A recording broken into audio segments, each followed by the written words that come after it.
I've seen this video about Manipur, and frankly speaking, I feel sick in my stomach. I feel disgusted. All my life, whenever our women were attacked in mainland India or abused, we've stood up, and we've always told the rest of India that it is not like this in Northeast.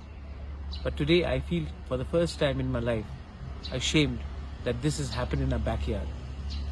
The Chief Minister today has said that he's shocked after seeing the video. Come on, he's the Home Minister. It's a small state, Manipur. This video obviously has been circulating around Manipur, but we did not know about it because internet was banned. But I'm sure the officials knew about it, he knew about it. And he has to be held accountable. You know, all this time we've been hearing that the police has been taking sides, and this video shows that that allegation is not untrue. The Prime Minister has spoken today, the Chief Justice of India has spoken today, but we need to speak up also. I think time has come for heads to roll. And the demand for a separate administration obviously comes when you see the administration in Manipur itself trying to take side over one community over other.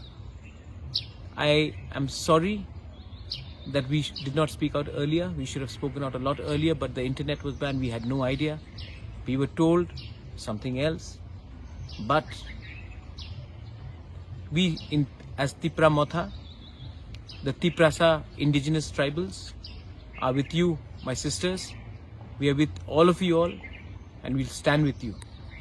And the government of India, if they do not do something about this now, Manipur will be the experiment of hate in Manipur. The role of the politicians in this experiment of hate in Manipur, if they do not go today, I don't know how long Manipur will remain intact. That's all I have to say.